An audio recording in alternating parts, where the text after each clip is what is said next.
Je lis du livre de Exode chapitre 20, les versets 13 et 14, ce qui suit. Tu ne tueras point, tu ne commettras point d'adultère. Prions.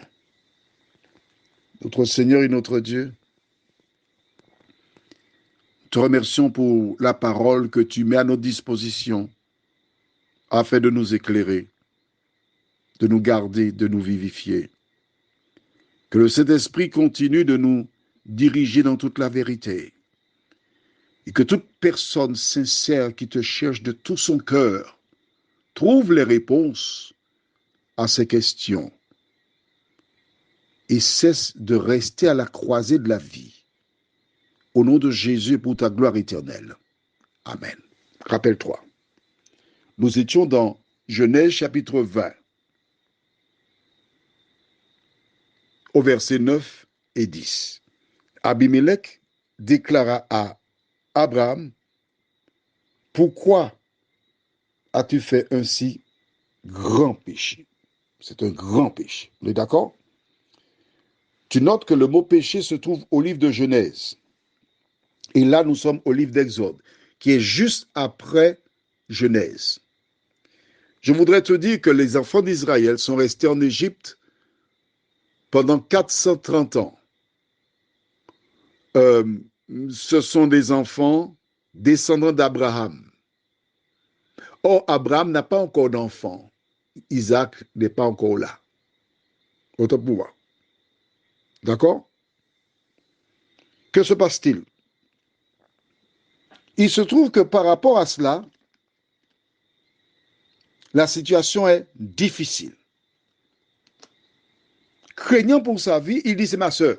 Il a menti. Donc il a commis un péché. Mais un péché entraîne toujours d'autres péchés. Et que s'est-il passé? Abimelech qui a vu la femme belle, libre, il l'a récupérée. Ça, c'est un autre péché. Dieu est venu mettre un milieu dans cette affaire-là.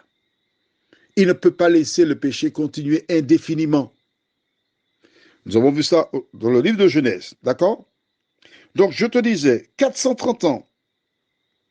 Ensuite, quand ils ont laissé l'Égypte, Dieu leur a donné en chemin la loi écrite.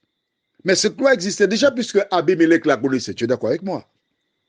Et nous avons vu, dans 1 Jean 3, verset 4, il y a 2 jours, quiconque pêche transgresse la loi, et le péché est la transgression de la loi.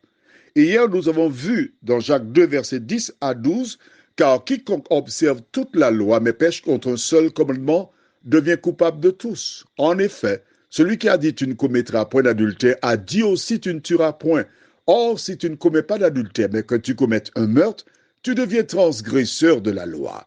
Parlez et agissez comme devant être jugé par une loi de liberté. Donc, il était légitime pour nous de chercher et de savoir où se trouve la loi dans laquelle se trouve tu ne commettras point d'adultère et tu ne tueras point. Et nous l'avons trouvé. C'est dans Exode 20, versets 3 à 17. Voilà. Abimelech connaissait cela avant même que la loi fût donnée. Abimelech n'était pas un juif. Est-ce que tu suis? Il ne faut pas dormir. N'embête pas ton petit camarade à côté de toi. Écoute le cours. Il n'était pas un juif. Il connaissait Dieu. Il connaissait la loi de Dieu. Il savait qu'il y a des choses qui amènent la malédiction. Pas seulement sur une personne, mais sur toute la famille. Je m'adresse à toi ce matin. Tu as été tenté. Tu as succombé. Tu n'es pas le premier.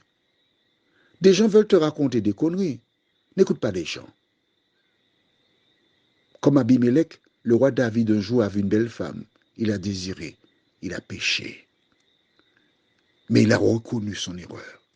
Il l'a abandonné. Et c'est tout ce que Dieu demande.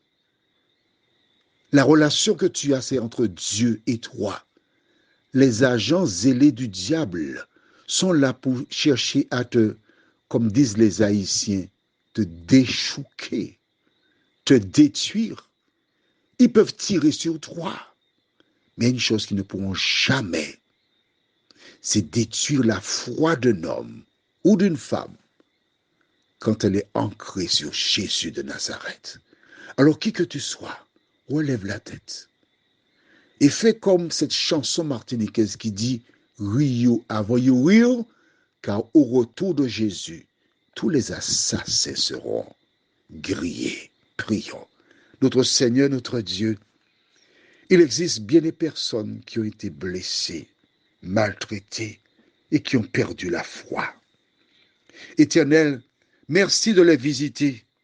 Merci de les aider à comprendre qu'ils n'avaient pas accepté un homme, mais qu'ils avaient accepté Jésus de Nazareth. Ils n'avaient pas accepté une église, mais qu'ils avaient accepté Jésus de Nazareth. Et si certains sont encore malheureux, sont encore en colère, permets que ces personnes aillent vers toi. Et si elles ont des difficultés quand même, qu'elles envoient un message WhatsApp au plus 596 696 88 93 93. Et nous prierons ensemble. Nous allons pleurer ensemble.